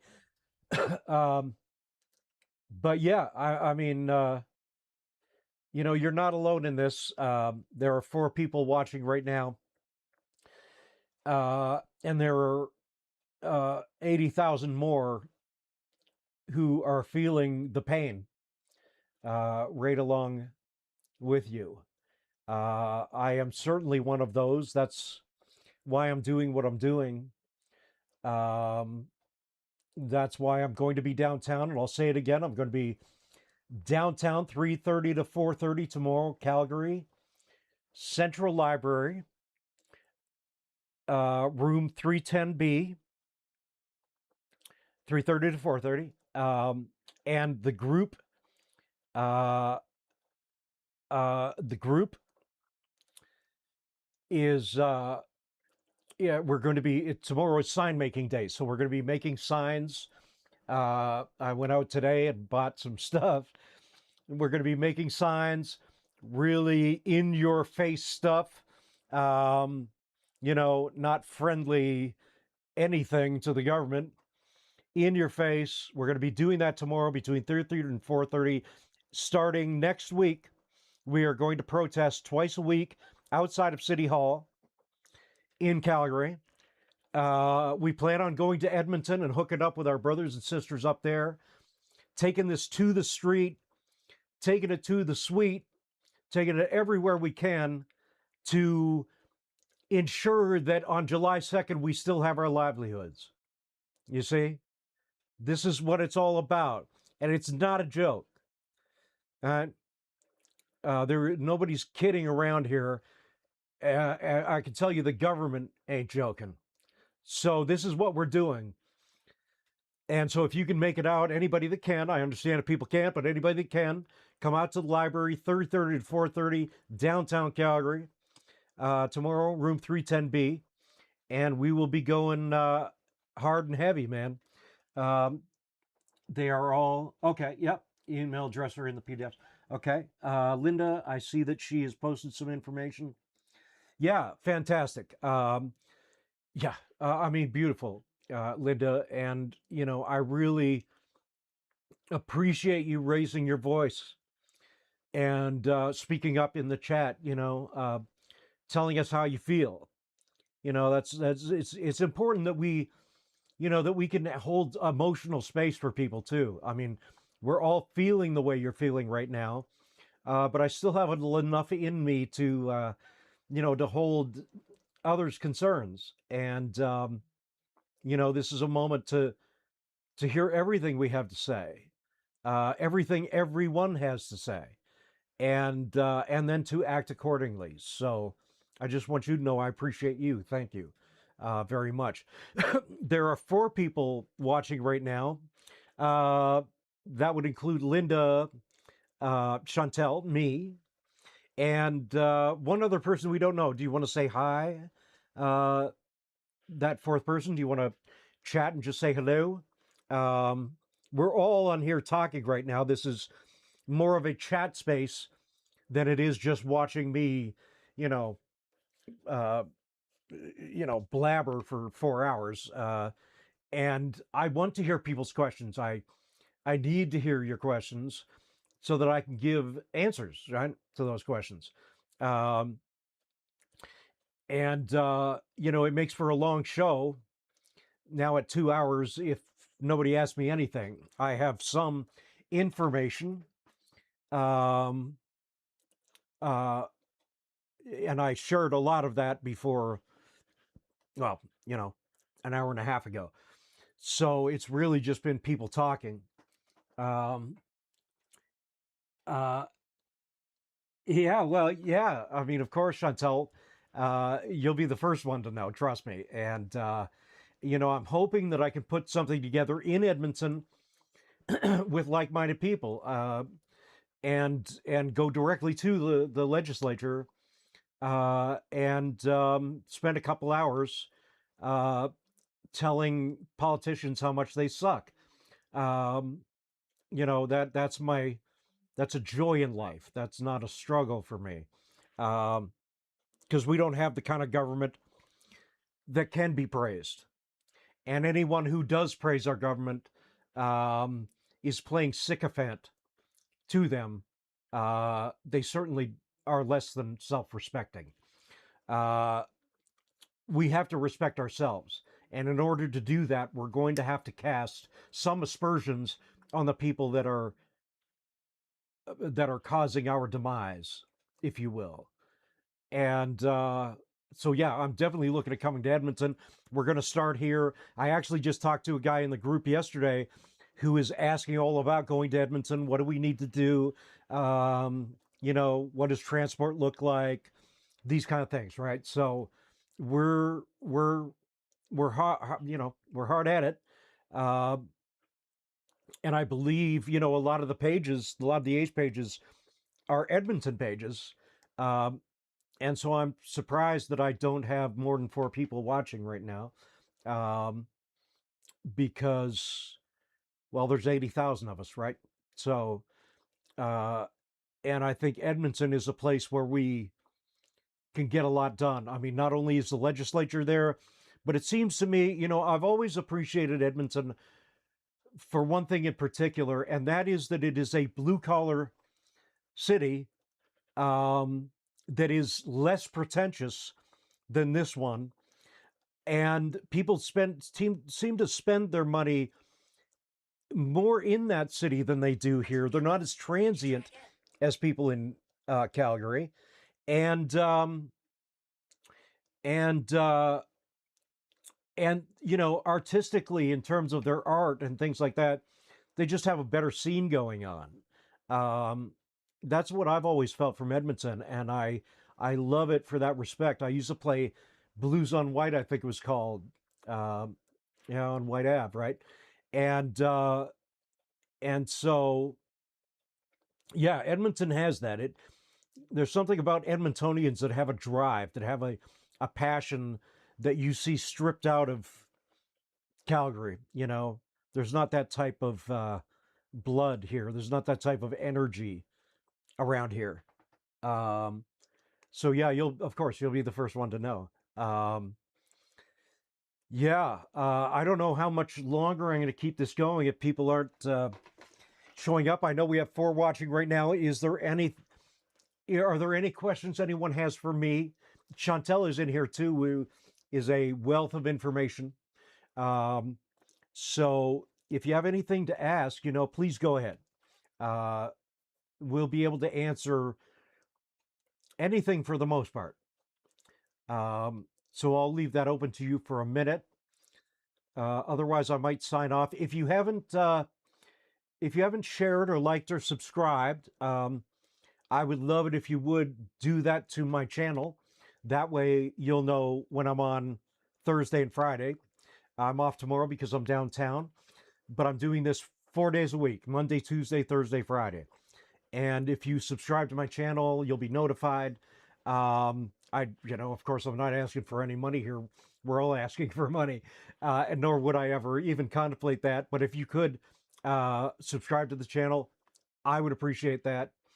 Um, and that's about it. Does anyone have a question? Um, and I'll give it 30 seconds, I guess. I was having a terrible hair day today, by the way. It's just everywhere. I mean, oh my God. So, all right. Well, if nobody has a question, I am going to sign off. Ladies and perhaps gentlemen, thank you so much for tuning in. I'm going to be back on Thursday. I'm going to keep doing this. I think it's important. I think it's a great space for people to collectivize, to come together. And I just really appreciate the fact that you would, come on here, want to gain information, want to know how you can do what you can do in so much as you can do it. And my love is for you all. So until Thursday, I will bid you adieu. And thank you very much. Bye, y'all.